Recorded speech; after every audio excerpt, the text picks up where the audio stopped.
In the far corner of the Andros galaxy, a planet named Vorin 6 floated in silence. It was home to a proud and powerful species known as the Varex. For thousands of years, they had ruled their own system without challenge. Their cities shone with silver towers, their skies were filled with ships that moved faster than sound, and their armies were feared across 7 worlds. But for all their power, one thing always haunted them, the idea that somewhere out there, another intelligent race might be watching them. One night, that fear came alive. In the science array of Vorin 6, a young researcher named Laro was monitoring deep space frequencies. His eyes were tired, his hands steady on the glowing control panel. Suddenly, the sensors started flashing. A signal, long, broken, and full of strange sounds, appeared on his screen. At first, he thought it was static. But when he increased the volume, he heard something that froze his heart. Voices. Laughter. Explosions. Music. Words he could not understand. Laro leaned closer. The sounds were chaotic, alive, and emotional, something no machine could make. He called his superior, Dr. Nero, the head of the Planetary Research Division. Within minutes, the lab was filled with scientists. They played the signal again, filtering out the noise, decoding the rhythm. Slowly, the sounds became clearer. It was Earth's radio waves, echoes of human broadcasts from decades ago, traveling across the endless dark. The aliens listened to fragments of our world, news reports, songs, the sound of rockets launching, even the crack of gunfire from old war transmissions. Dr. Nero's face remained calm, but his mind raced. They are not primitive, he said quietly. They have technology, they have weapons. He paused, staring at the blue dot on the display. They could become a threat. The next morning, the discovery was taken to the Council of Commanders, the highest ruling group of the Varex Empire. Their leader, Commander Vurek, stood tall in front of the holographic image of Earth. The planet looked small, harmless, covered in clouds. But the signals told a different story. They fight constantly, said one general. Their world is divided, yet they have nuclear power. If they ever reach space, the room fell silent. Commander Vurek turned to the council. Then we strike before they do, he declared. We will invade and control this Earth before it learns to control us. His words echoed across the hall like thunder. The decision was made, the invasion of Earth would begin. But not all were convinced. Dr. Nero raised his voice. Commander, their planet's gravity is far stronger than ours. Our soldiers cannot survive on the surface without protection. We must prepare carefully. Vurek smiled, a thin, cold smile. Then build something that makes them stronger. Build armor that defeats gravity itself. And so, the Gravity Armor Project was born. The best minds of Vorin 6 were gathered, engineers, scientists, energy designers. For weeks, the laboratories glowed with light. The city buzzed with excitement. The propaganda screens announced that the Varex were about to create the greatest weapon in their history. Soldiers trained day and night for the coming invasion. Children cheered in the streets, imagining their flag flying over the blue skies of Earth. But Dr. Nero's team knew the truth. They were racing against the laws of physics themselves. Earth's gravity was nearly 3 times stronger than their own. Without protection, a Varex soldier would collapse in seconds, crushed by their own body weight. The armor needed to be perfect. One miscalculation, and it could turn into a coffin. In a massive underground lab, the first prototype was finally complete. It stood on a metal platform, tall, silver, and alive with pulsing blue light. The suit's surface shimmered with energy waves. Its design was beautiful, almost divine. The scientists gathered around as Dr. Nero activated the core. A deep hum filled the room. Power stable, said one engineer. Systems online. A volunteer soldier stepped forward, young, brave, unaware of the danger. The armor wrapped around him, locking into place. For a moment, he stood tall and proud. The sensors showed perfect readings. Then, something changed. The hum grew louder. The soldier's breathing became heavy.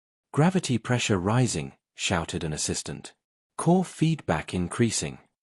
Before anyone could react, the soldier screamed. The armor tightened around his body, and a sharp crack echoed through the chamber. The readings went red. The lights flickered. And then, silence. The soldier lay motionless inside the armor. The suit hissed and released steam, the smell of burned metal filling the air. Everyone in the lab froze. Dr. Nero's hands trembled. "Shut it down," he whispered.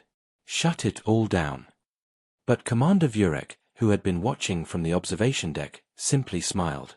"It was only the first test," he said calmly. "Adjust the balance. Strengthen the shell. We continue." That night, Dr. Nero couldn't sleep. He looked out of his window at the stars and wondered if they had made a mistake. He thought about the strange human voices in the signal, the laughter, the music, the emotion. These creatures didn't sound like monsters. But Vurek had already made up his mind. The invasion was coming, and nothing could stop it now. As the weeks passed, the project advanced. The scientists made hundreds of changes, improving the energy flow, reinforcing the internal frame. Each test brought them closer to success, or disaster. The soldiers continued to train, unaware that the suit meant to protect them might also be their doom. Finally, the day came when Commander Vurek announced the first wave of invasion would begin. Ships were prepared, armor was distributed, and the countdown had started. Dr. Nero stood alone in the lab, listening to the faint hum of the final suits. Deep inside, he felt something was wrong. The equations didn't feel right. The numbers whispered danger. But his warnings were ignored. Far above them, the blue planet Earth shone quietly in the darkness, unaware that hundreds of ships were preparing to descend upon it. And somewhere, in the static of space, the same signal that started it all kept echoing, repeating the voices of a distant world that would soon become a graveyard for those who dared to invade it. Days turned into weeks, and weeks into months. On the metallic planet of Vorin 6, the gravity armor project became the heart of the Empire. Every scientist, engineer, and soldier knew its name. Posters filled the streets showing soldiers standing tall in shining suits, the slogan below reading, "Conquer the weight of worlds." Commander Vurek's voice echoed daily through the city broadcast towers, promising victory, promising Earth. "Our destiny lies among the stars," he would say. "And no world, no gravity, will stand in our way." The people believed him. They always did. Inside the main research facility, deep beneath the capital, Dr. Nero worked without rest. His lab was filled with wires, glowing crystals, and endless data screens. Every part of the armor had to be tested, the magnetic core, the stabilizers, the exoframe that would keep the soldiers upright on Earth. But there was a problem no one wanted to admit: the armor was too powerful. It didn't simply resist gravity, it manipulated it. And if the balance shifted even slightly, the force could crush the wearer from within. Dr. Nero tried to explain this to Vurek, but the commander only saw opportunity. "Power," he said, "is never safe. You control it, or it controls you." Nero nodded silently, though unease twisted in his chest. He knew Vurek's hunger for conquest blinded him to danger. But in the Varex Empire, questioning a commander was close to treason. The latest prototype, called the Mark IV, was said to be perfect. It had a living energy core that responded to the wearer's movements, increasing strength, speed, and reflexes. A Varex soldier could lift a boulder or run faster than a landcraft. The armor even adjusted pressure to match external gravity fields. It was, by design, unstoppable. On the testing day, a crowd gathered in the observation bay. Vurek himself attended, surrounded by guards and generals. "Let us witness the birth of a new era," he announced proudly. The test subject, a soldier named Kareth, stepped forward. He was tall, disciplined, and proud to serve. As the armor sealed around him, the lights dimmed, and the air shimmered with blue energy. The hum of the gravity core filled the chamber, deep and steady. "Core stable," an engineer reported. "Pressure levels normal." Kareth raised his arm, flexed his hands, and took his first steps. The floor vibrated slightly under each movement. For the first time, the armor seemed to be working perfectly. The crowd erupted in cheers. Vurek smiled and turned to Nero. "You see, Doctor, fear is only a chain. Break it, and you make history." Nero forced a smile but didn't join the celebration. His eyes stayed on the readings. One line on the graph was flickering, shifting erratically. Something in the pressure field was off. Before he could speak, the system stabilized again. Maybe it was nothing. Maybe it was just noise. He said nothing. The success of the test spread across the Empire. Vurek announced the creation of the first Gravity Legion. Thousands of soldiers volunteered to wear the armor. The factories worked day and night, filling transport ships with weapons and energy cells. The sky of Vorin 6 glowed with engine fire as the invasion fleet began assembling. People celebrated in the streets, chanting Vurek's name. But behind those cheers, Dr. Nero and his team carried a growing fear, the kind that hides in silence. Late one night, Nero walked alone through the lab, past rows of inactive armor suits. Each one stood like a silent statue, reflecting the dim blue lights above. He stopped beside one, resting his hand on its cold surface. The armor pulsed faintly beneath his fingers, as if it were alive. He whispered to himself, "You are supposed to protect them, not destroy them." But deep down, he wasn't sure anymore. Meanwhile, on the other side of the facility, Vurek and his generals were reviewing the invasion plan. Their strategy was simple and brutal. The fleet would descend in 3 waves. The first wave, the Gravity Legion, would secure landing zones on Earth. The second wave would establish command bases. The third would begin full occupation. Within 7 rotations, Vurek declared, the planet will fall. None dared to question him. The next series of tests involved group simulations. 10 soldiers in armor moved through artificial gravity chambers. The suits performed well at first. They adapted quickly, adjusting to every level of pressure. The soldiers lifted weights, sprinted, and jumped effortlessly. The engineers were thrilled. They cheered as data poured in, speed increased by 200%, strength by 400%. But something strange happened on the third test. One soldier stumbled mid-run, his suit locking up. The others stopped immediately, helping him up. When they opened his helmet, his face was pale and blood leaked from his nose. "He's fine," said the medic. "Just pressure shock." They sent him to medical, and the tests continued. No one reported the incident. Dr. Nero reviewed the footage that night. The data showed a sudden spike in internal pressure, too fast to be natural. The armor had absorbed gravity instead of resisting it, turning it inward. The system fixed itself afterward, masking the error. It was a ghost in the code, invisible but deadly. He needed more time, more tests. But Vurek didn't want delays. "We are not building toys," the commander snapped when Nero requested a suspension. "We are building dominance. The humans will not wait for us to feel ready." And so, preparations continued. The fleet grew, engines thundered, and banners of war hung over the city. The people celebrated with fireworks while, in secret, Nero's team worked desperately to stabilize the suits. He replaced algorithms, reinforced cores, added safety limits, all while hiding his growing fear. He began keeping private logs, warning that the armor might fail catastrophically under real gravitational stress. He didn't dare send the report to the council. Then, one evening, as he worked alone, he received a transmission, an anonymous message. It contained human recordings, similar to the first signal but clearer. A woman's voice spoke, "This is Earth. Whoever you are, we are not your enemy." The message ended abruptly.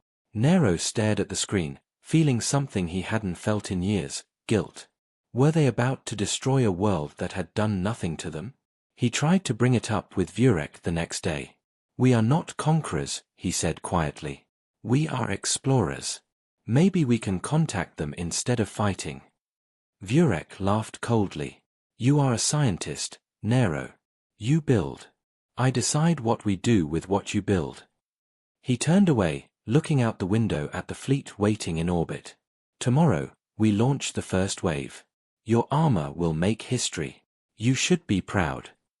Nero said nothing. He only looked down, his heart heavy. The armor that was meant to protect his people was about to become their curse. Outside, the night sky of Vorin 6 burned bright with the light of 1,000 engines ready to descend toward Earth.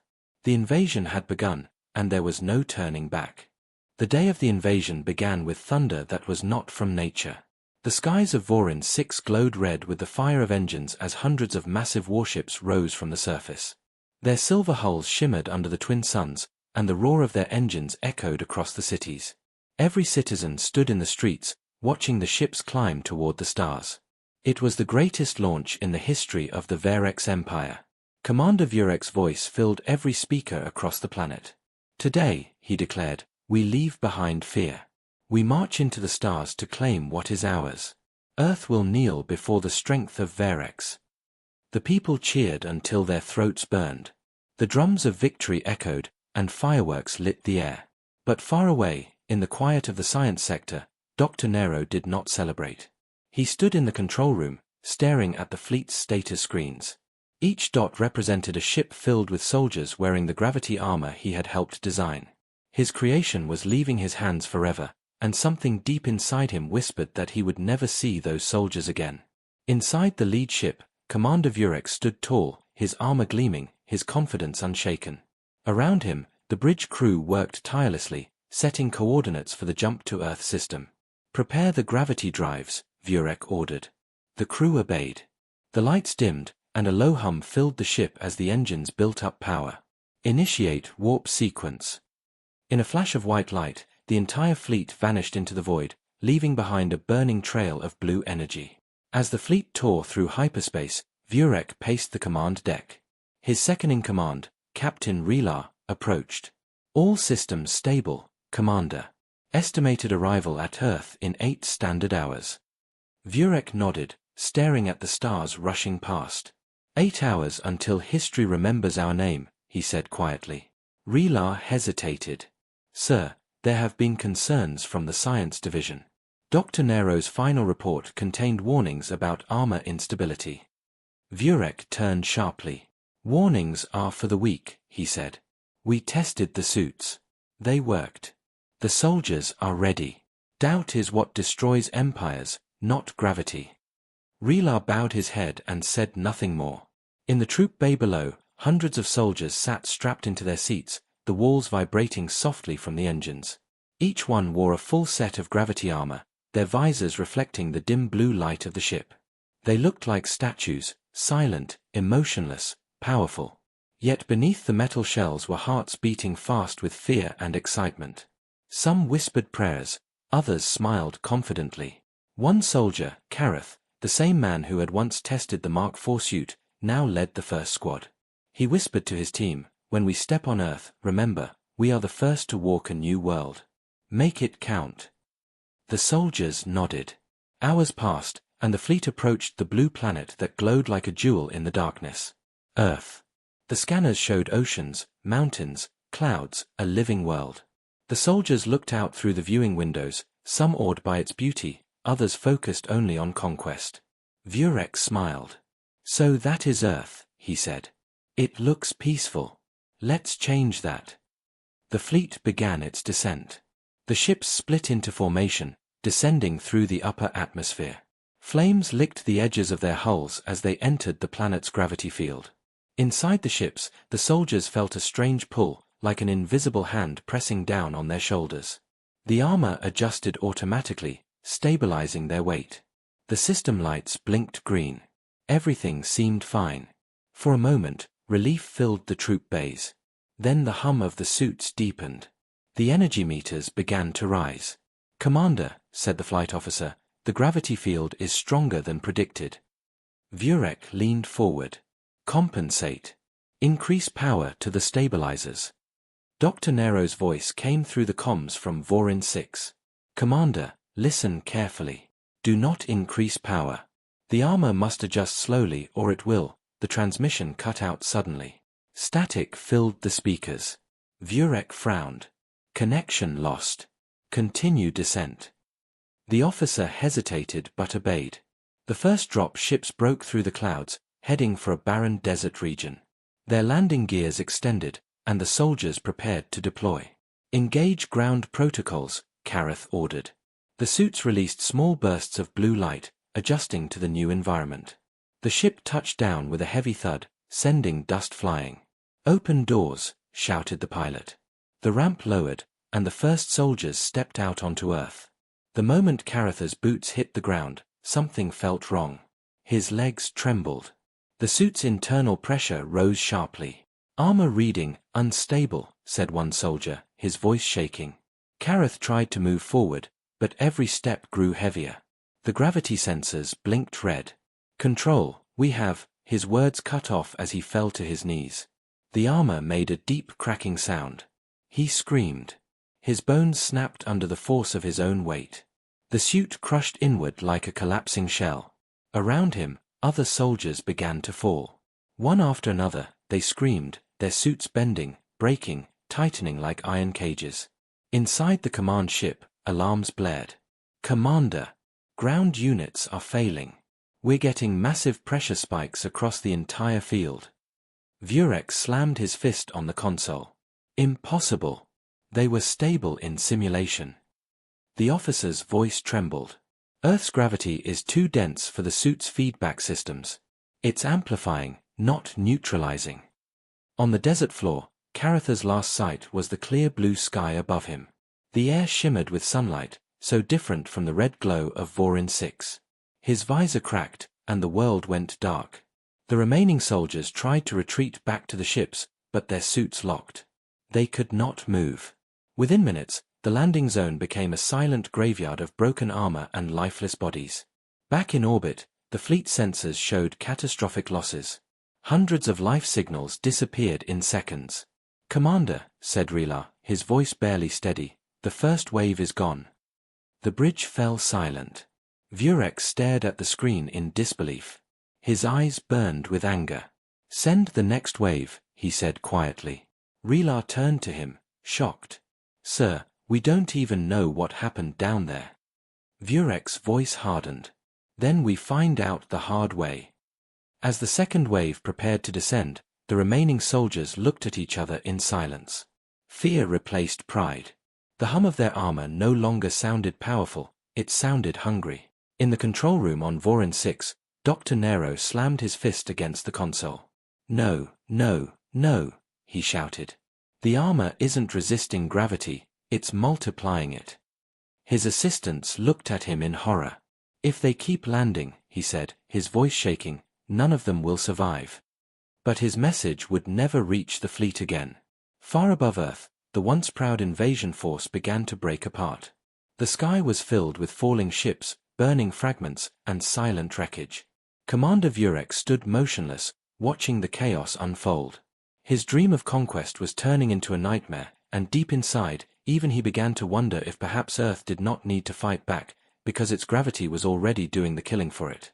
The first light of dawn touched the desert horizon of Earth as the alien ships hung motionless in the sky, silent and cold. Smoke drifted from the wreckage of the first landing units scattered across the sand. The once proud Gravity Legion now lay twisted and broken, their silver armor reflecting the pale sunlight. The desert wind howled across the battlefield, whispering through the cracks of shattered helmets. No movement came from the fallen soldiers, only silence, heavy and endless. High above, the rest of the fleet floated uncertain, watching in disbelief. Commander Vurex stood on the bridge of the flagship, his jaw tight, his eyes fixed on the scorched landscape below. The data screens flashed red with failure reports. Hundreds of soldiers, gone within minutes. The atmosphere inside the command ship was thick with fear.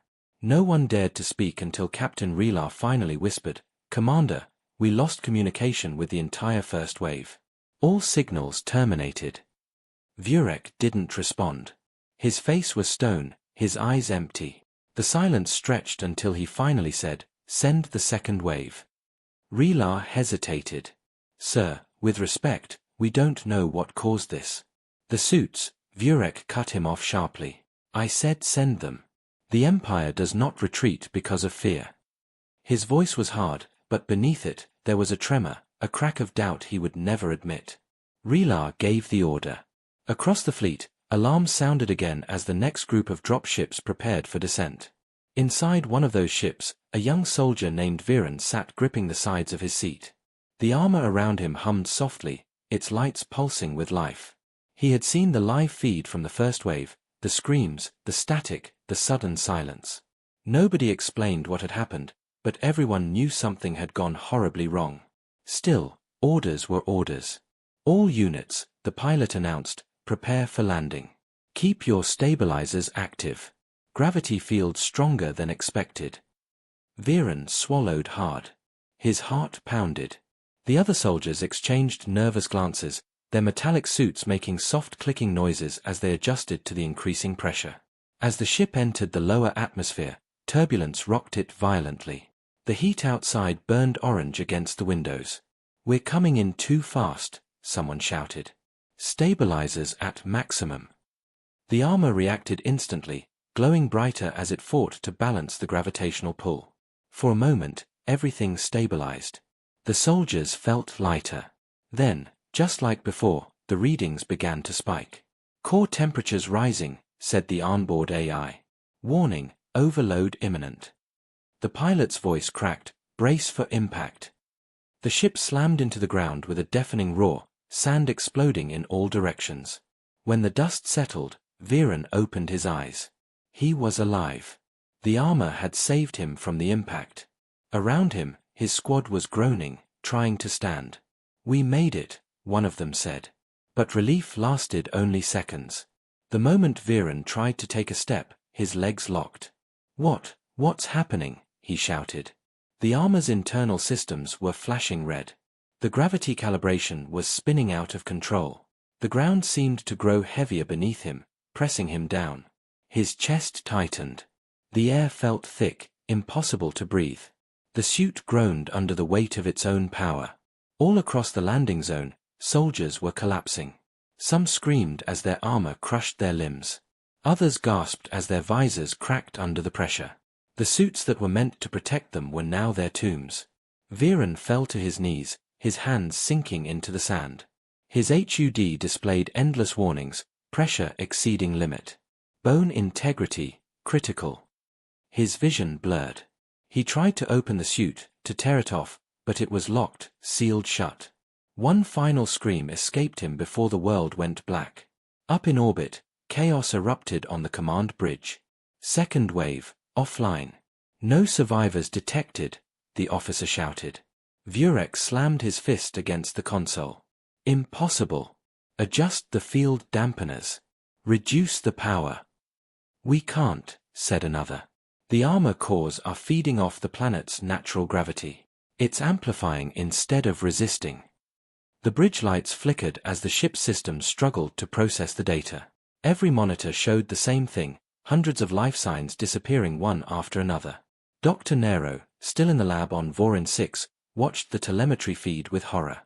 The readings were unmistakable. "The armor's feedback loop is turning inward," he whispered. "It's not protecting them, it's multiplying Earth's pull tenfold." He grabbed his communicator.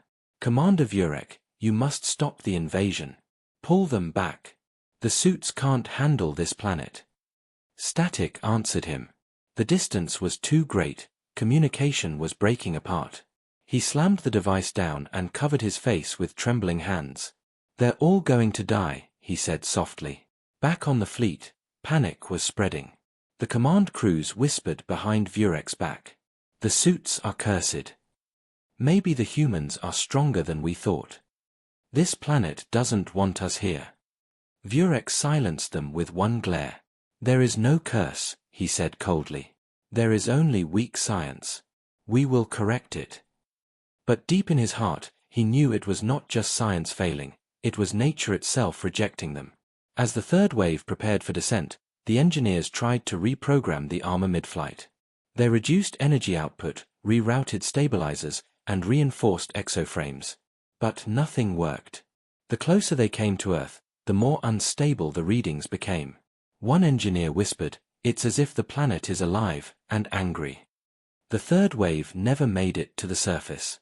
Halfway through the descent, their suits overheated. The energy cores exploded, tearing ships apart in midair. Fireballs streaked across the sky like falling stars. From Earth's surface, it looked like a meteor shower. To the humans below, it was a mystery.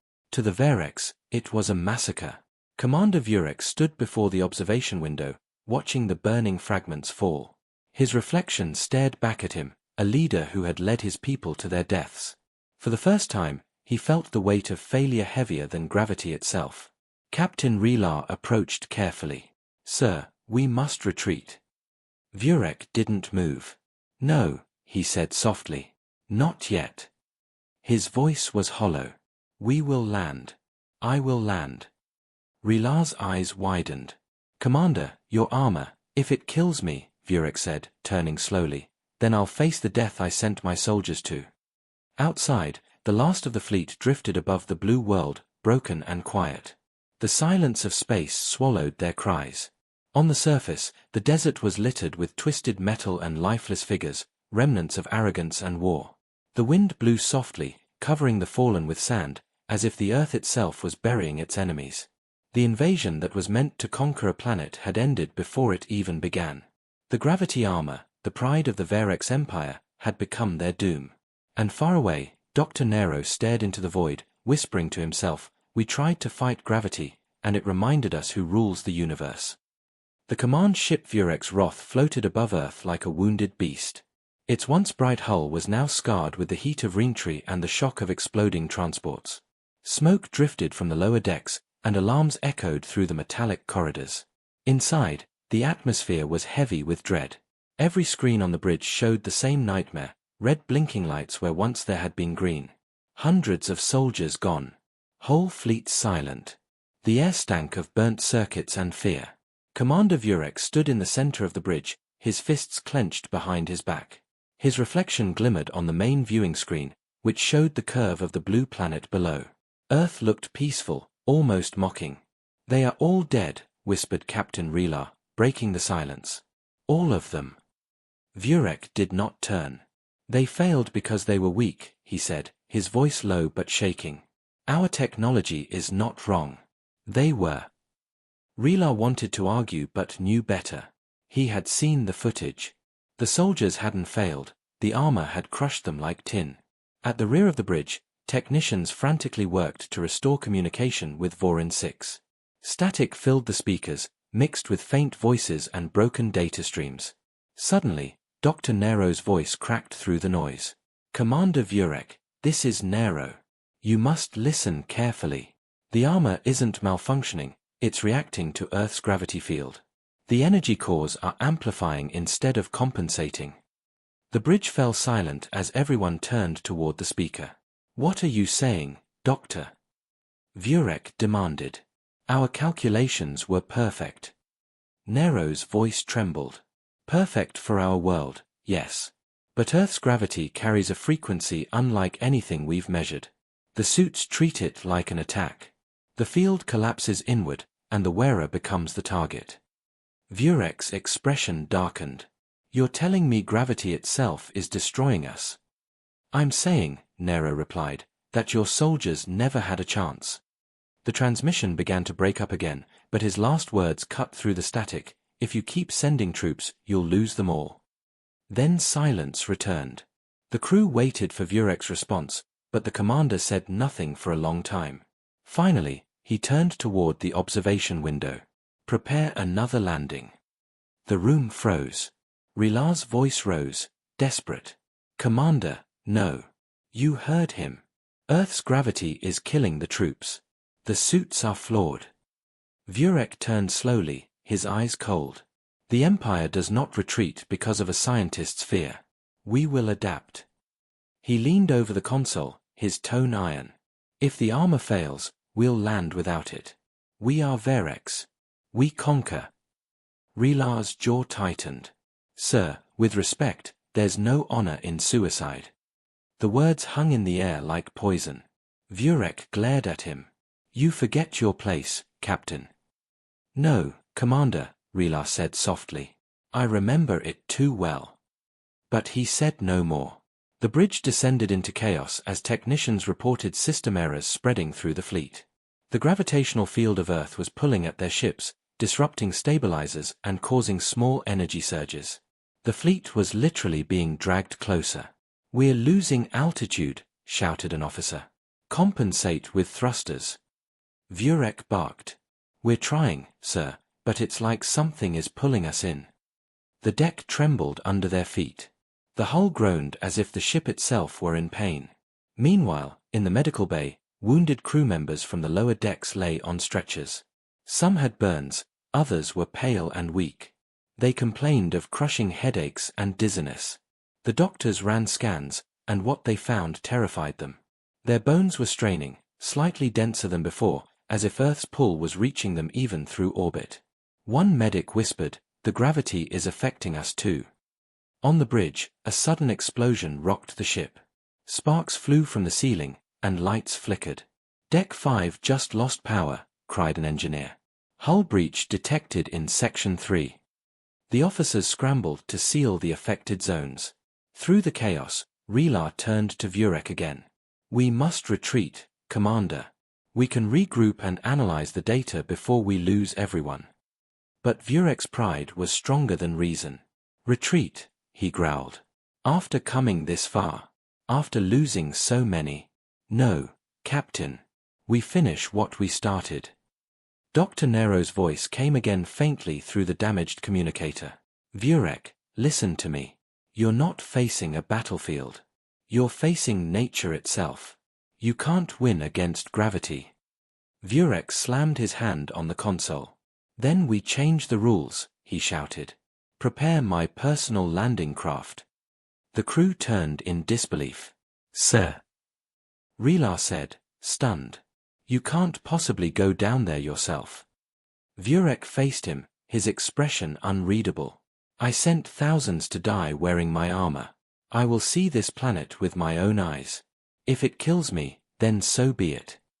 Relar grabbed his arm. "You're making a mistake." "The only mistake," Vurek replied coldly, "would be letting fear rule me." He tore his arm free and marched out of the bridge. As the commander prepared his landing craft, the crew watched in silence. Some whispered prayers. Others stared at their monitors, pretending to work, afraid to speak against him. The launch doors opened, and the small ship descended toward Earth's glowing atmosphere. Flames surrounded it as it plunged downward. On the command deck, Relar watched the tracking signal shake violently. His entering the lower layers, gravity increasing, pressure unstable, the signal blinked twice, then vanished. Everyone froze. The room went silent except for the steady hum of failing engines. Relar closed his eyes. "He's gone." One of the young officers whispered, "What now?" Relar looked around the bridge. "Now," he said softly, "we survive." He ordered the remaining ships to move higher into orbit, away from the planet's pull. But it was too late for some. The lower ships were already drifting closer, their engines failing, pulled helplessly downward. One by one, they began to fall. Fire trails streaked across the upper atmosphere like burning tears. Back on Vorin 6, Dr. Nero watched the readings vanish from his screen. The last of the fleet's signals blinked out. He sank into his chair, feeling hollow. Around him, the lab was silent except for the low hum of machinery. His assistant whispered, "They're gone, aren't they?" Nero nodded slowly. "Yes." Gravity claimed them all. He stared at the faint blue dot on the holographic map. "They thought they were gods," he said quietly, "but they forgot that even gods are bound by the laws of the universe." High above Earth, the last surviving command ship drifted alone in orbit, engines failing, power fading.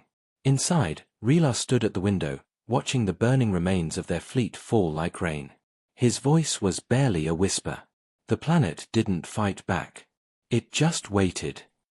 The sky below glowed with light, and Earth remained as calm as ever, untouched, unmoved. The invasion was over. Panic had turned to silence. And in that silence, the mighty Varex Empire learned the most painful lesson of all, that no armor, no weapon, and no pride could ever conquer the simple pull of gravity. Silence wrapped around the drifting remains of the Varex fleet like a dark shroud. The once mighty armada that had blotted out the stars now hung lifeless above Earth, broken and powerless. The command ship, Vurex Roth, drifted slowly in orbit, its engines barely humming. Inside, flickering lights cast long shadows across the bridge. The crew moved quietly, speaking in whispers as if afraid to wake something sleeping. The death of Commander Vurek had changed everything. Without his voice echoing through the ship, it felt as though the heart of the fleet had stopped beating. Captain Relar stood near the main viewport, staring down at the blue planet below. He could still see the faint glow of the fires where the landing ships had crashed. The desert that had swallowed their soldiers was now calm again, as if nothing had ever happened. Earth looked innocent from above, but Relar knew better. That planet had killed an army without lifting a weapon. The communication officers were trying to reach any remaining ships. No response from the Draken's Veil, one reported softly. The Ravener lost orbit an hour ago. Burned up in the atmosphere. Relar nodded grimly. And the Hellion? Still drifting, the officer said, but losing power fast. The crew exchanged anxious glances. They were running out of time. Their stabilizers were weakening, and soon, gravity would reach for them too. Relar turned to his officers. Start power transfers from all auxiliary systems to the main engines. If we can break orbit, we might survive. And if we can't? Asked a young lieutenant. Relar's expression hardened.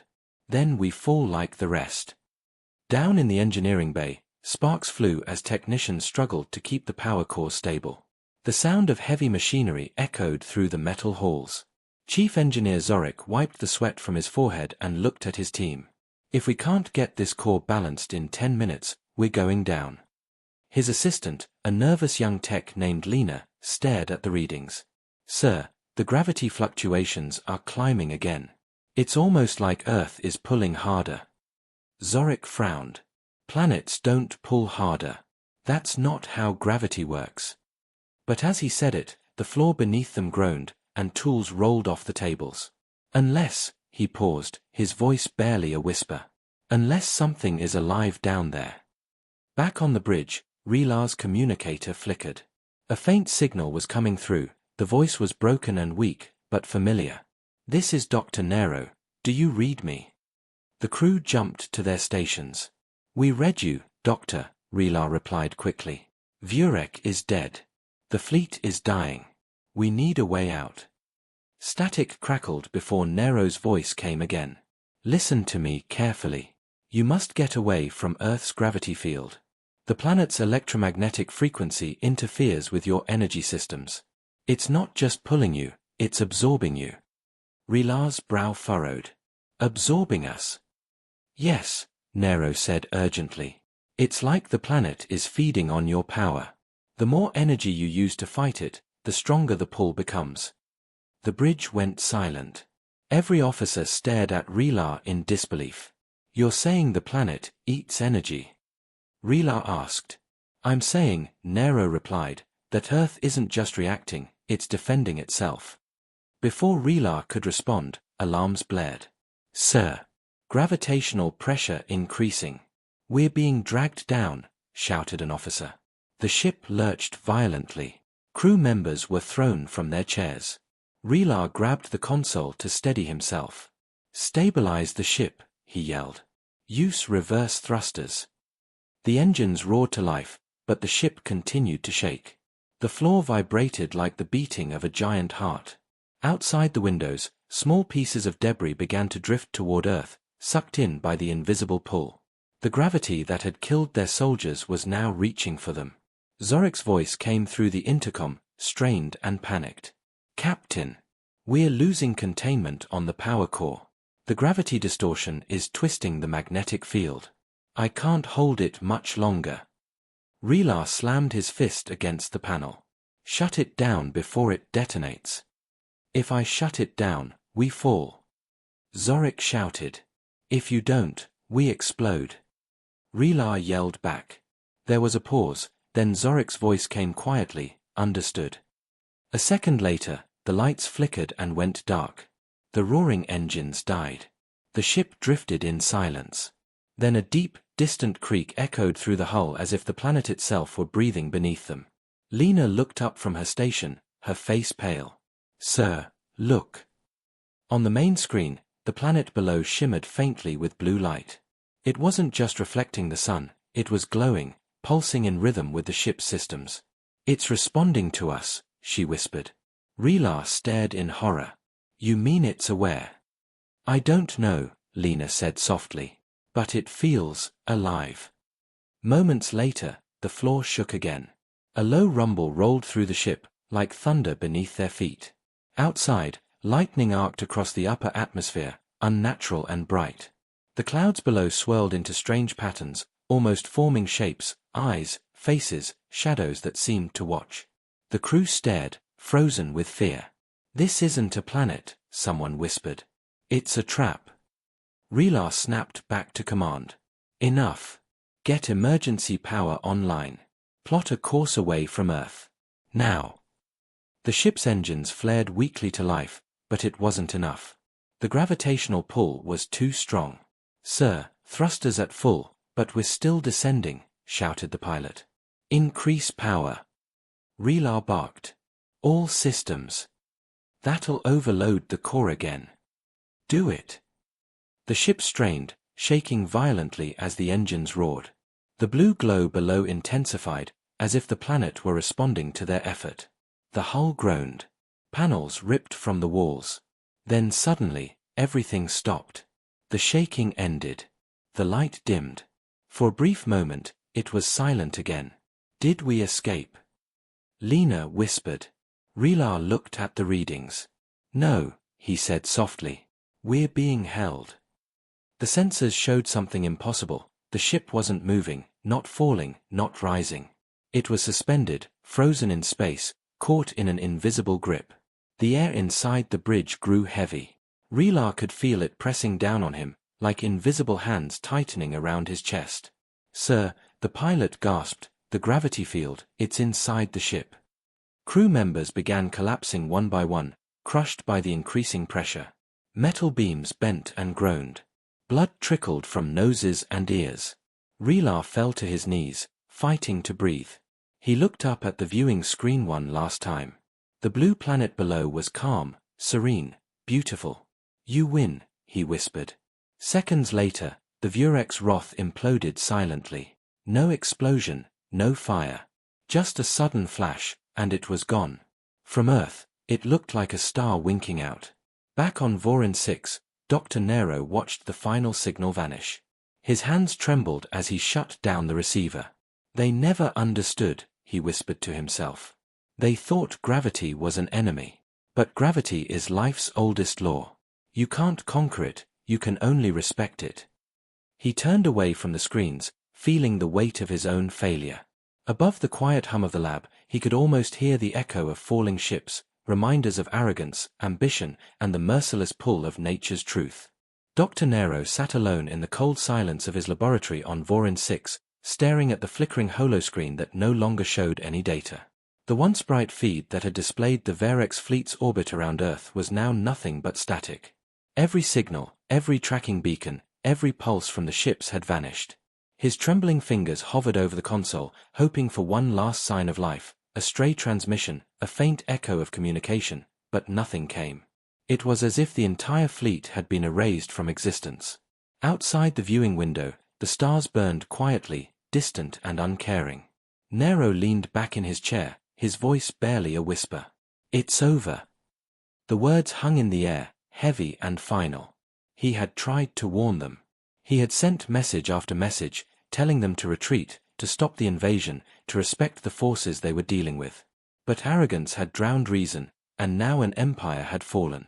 The door to the lab hissed open, and a small group of researchers entered, their faces pale and frightened. Among them was Syrah, Nero's apprentice, clutching a data tablet to her chest. Doctor, she said softly, the council wants an update. They're demanding to know what happened. Nero didn't look up. Tell them what I told Vurek, he muttered. Tell them we tried to fight gravity, and gravity won. Syrah hesitated. They won't accept that, sir. They'll say you sabotaged the armor. They'll say it was your fault. Nero gave a bitter laugh. Of course they will. The council never admits failure.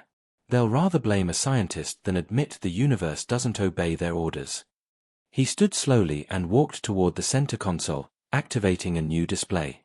The hologram of Earth appeared above the table, a beautiful blue sphere turning gently in the void. The image flickered as Nero adjusted the controls, zooming in to analyze the data collected before the final blackout. The readings were strange, impossible even.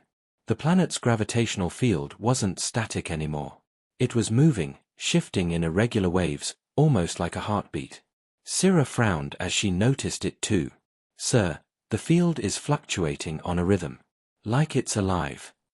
Nero nodded slowly. Yes. That's what I feared. It's responding. It knows. The room fell silent as everyone stared at the glowing hologram. You think Earth did this on purpose? Asked one of the researchers nervously. Nero sighed. Not in the way you think. Earth isn't intelligent the way we are. It doesn't think, it reacts. Life evolved there for billions of years. Gravity shaped everything that breathes, everything that moves. It's their oldest force, their oldest god. We tried to control it, to use it as a weapon, and the planet rejected us. He paused, his voice breaking slightly. Vurek thought he could bend the laws of nature. He forgot that laws aren't meant to be broken. They're meant to be obeyed. Syrah looked down at her tablet, scanning the remaining data. Doctor, there's something else. These readings, they don't stop at Earth. The fluctuations, they're spreading. Nero turned sharply. What do you mean, spreading? Look, she said, projecting the data into the air. A map of the solar system appeared. Tiny red waves radiated outward from Earth's orbit, moving across the system like ripples in a pond. The gravitational field distortion is expanding, she explained. Slowly, but steadily. It's altering the balance between nearby planets. Nero's eyes widened. That's impossible. A planetary field can't extend that far. But the data didn't lie. Something had changed. The realization hit him like a physical blow. The fleet's destruction had not just been an isolated failure. The energy cores in their suits, their ships, their armor, all had overloaded and collapsed into Earth's gravity well. Thousands of fusion reactors detonating within the field must have triggered a chain reaction. The planet had absorbed their power, feeding on it, amplifying its own pull. Nero's voice was quiet, trembling. We didn't just die there. We made it stronger. The researchers exchanged fearful glances. What happens if it keeps growing? One of them asked. Nero rubbed his temples. If the distortion continues, it could destabilize nearby systems. Asteroids could shift. Moons could fall out of orbit. Planets could collide. He looked around the room, his expression grim. We may have doomed more than ourselves. An alarm suddenly blared through the lab. The hologram flickered violently as the readings spiked. Sir! Syrah shouted. We're detecting gravitational anomalies, here, on Vorin 6. Everyone froze. The floor beneath them trembled slightly. Instruments rattled. That's impossible, Nero whispered. We're light years away. But the readings showed a faint, growing pulse deep beneath their own planet's surface. It was faint but identical to Earth's signature. It's copying, Syrah said in horror. Whatever happened there, it's spreading through the fabric of space. Nero ran to the console, his mind racing. No, it's not spreading like a disease, he muttered. It's resonance. Gravity is responding to itself. The same frequency Earth released is echoing across systems. He paused, realizing what it meant. The universe heard it. The tremors grew stronger. The lights flickered. Distant booms echoed from the city outside. Scientists screamed as equipment toppled. Syrah grabbed Nero's arm. We have to leave. But Nero stood frozen, staring at the hologram of Earth still glowing in the air. The blue planet pulsed slowly, rhythmically, as if breathing. We tried to invade a world, he said softly, and instead, we awakened it. The ceiling cracked, and a section of metal collapsed behind them. Sparks flew. Doctor! Syrah shouted. The station is collapsing. Nero turned toward her, his eyes suddenly calm. Take the data, he said. Save what you can. The others must know. She shook her head. What about you? He smiled faintly. My work is done. Syrah hesitated only for a moment before grabbing the tablet and running toward the emergency exit.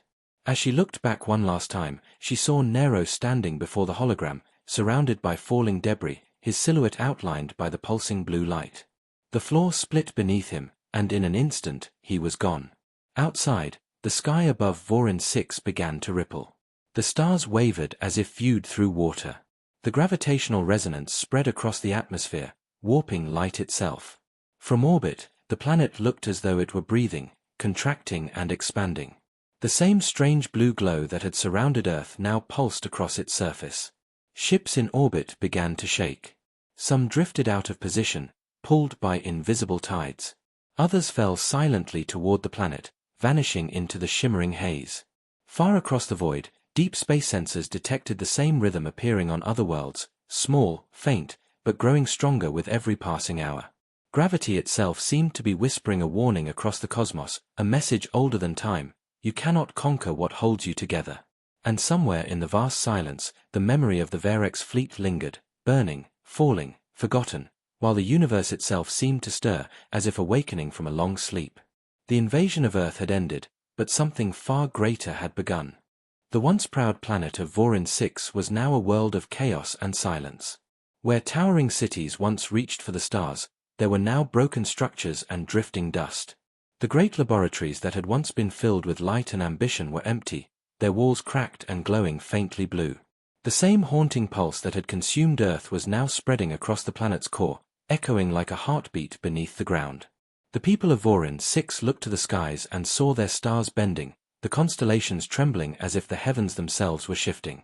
Ships rose desperately from the surface, their thrusters screaming as they tried to break orbit. But the harder they pushed, the stronger the pull became. Gravity had become alive, a will that refused to be defied. It was no longer a law, it was a judgment. Among the few survivors still on the surface was Syrah. She stumbled through the rubble of what had once been Dr. Nero's laboratory, clutching the data tablet to her chest. Her face was streaked with ash, her breathing heavy. Around her, the air shimmered faintly, the invisible pressure bending metal beams and cracking glass. She could feel it pressing on her bones, whispering in her ears, a deep hum that seemed to come from beneath the planet itself. Nero's last words echoed in her mind. Take the data. Save what you can. The others must know. She didn't know where to go, or who might still be alive to receive it, but she kept moving. Outside, the world trembled again. The ground split open, glowing veins of blue light spreading like cracks in glass. The pulse grew louder, faster. In the distance, entire mountains began to crumble, their rocks rising into the air before collapsing back down with thunderous crashes. The sky rippled as massive gravitational waves distorted the atmosphere. Syrah fell to her knees, shielding her head as a wave of force passed through the air. For a moment, she felt completely weightless, floating, before slamming back to the ground. The pain was sharp, but she forced herself to stand again. I have to finish this, she whispered to herself. She stumbled into a half-destroyed transport bay, where a few surviving ships were still flickering with life. One of them, a small scout vessel, had its engines intact. She dragged herself inside and collapsed into the pilot's chair. The controls blinked weakly as she powered them on. System core unstable, the computer warned. Gravitational interference detected. Override, she said weakly. Manual control.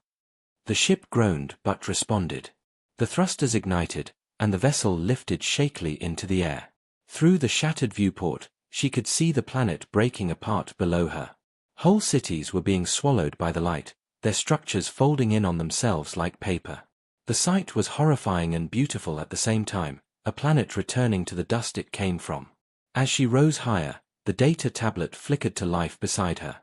Nero's last transmission played, his voice faint and distorted. To whoever receives this, gravity is not a force to be conquered. It is the pulse of existence itself. We have awakened something we cannot understand. The more we resist, the stronger it becomes. If you are hearing this, remember, humility is survival. The message repeated, then faded. Syrah sat silently, tears streaming down her face. She looked back at the dying planet, then forward into the endless dark. I'll carry your message, she whispered. I'll make them listen. But the void was not silent anymore. As her ship broke free of Vorin 6's atmosphere, sensors began to flash. The same gravitational pulses were now spreading between stars, rippling through the vacuum like invisible tides. Syrah watched in awe as distant points of light, the neighboring systems, flared blue for a brief moment. One by one, entire worlds seemed to hum in response, like a vast cosmic symphony. It's everywhere, she murmured. It's awake. The realization struck her, Earth had not destroyed the Varex fleet in revenge. It had triggered something far beyond itself. The universe was interconnected through the very force they had tried to weaponize. Their interference had resonated through that web, awakening a balance that had slept for eons. Her ship shook violently as a gravitational wave passed through it. Alarms screamed. Stabilizers offline, the computer warned. Core distortion imminent. No, Syrah whispered, gripping the controls. Not yet. She steered manually, riding the waves of distortion like a storm. The stars blurred and twisted outside, bending into strange shapes before snapping back. The ship's frame groaned under the stress, but she refused to stop. Somewhere out there, beyond the reach of this spreading catastrophe, were other colonies, other civilizations that still believed in the old empire, still dreamed of conquest. They needed to know what had happened. They needed to understand the truth before it reached them too. For hours, or maybe days, time had lost its meaning. Syrah drifted between systems, her small vessel struggling against the ever-growing pull. Every so often, she caught glimpses of what was happening across the stars. A mining colony torn apart as its moons fell from orbit. A gas giant collapsing inward, forming a newborn star. A fleet of ships, perhaps another empire, vanishing into a brilliant pulse of light. The entire galaxy was changing. The old order was dissolving under the invisible hand of gravity's awakening. Finally, her ship's systems began to fail completely. The engines sputtered, the oxygen levels dropped, and the lights dimmed. She sat quietly, exhaustion in every breath. The data tablet flickered once more, showing Nero's recorded hologram. He looked calm, almost peaceful. "If this message finds you," he said softly, "know that what we called gravity is not an enemy. It is balance. And when balance is disturbed, the universe corrects it." The image faded, leaving her alone in the dark. Through the cracked viewport, Syrah saw something vast moving in the distance. Not a ship, not a planet, something greater. A ripple of light, stretching across the stars like a wave, passing through constellations and bending space itself. It was silent, yet she could feel it, a deep vibration that resonated in her chest. It was the universe breathing. She smiled faintly, despite the tears in her eyes. "You win," she whispered into the void. "We finally understand." Her ship drifted silently as the wave reached her. The lights flickered one last time, and then everything went still. No explosion, no pain, just peace. The vessel became part of the cosmic current, a small fragment carried by the pulse that now bound all worlds together. Far away, in a distant system untouched by the chaos, a group of explorers detected a faint signal. It was Syrah's transmission, carrying Dr. Nero's final words and the data of the fallen worlds. The explorers listened in silence, their faces pale as they realized what it meant. The message ended with a single line of Nero's voice, quiet but clear. "You cannot conquer the universe," it said, "because you are already a part of it." And as that message echoed across the stars, the cosmic pulse continued to spread, calm, endless, and eternal. The invasion that had begun with arrogance ended with understanding. The Verex Empire was gone, but its lesson remained, written not in words, but in the rhythm of the universe itself, a reminder that even the most advanced beings are still bound by the simplest truth: everything that rises must one day fall.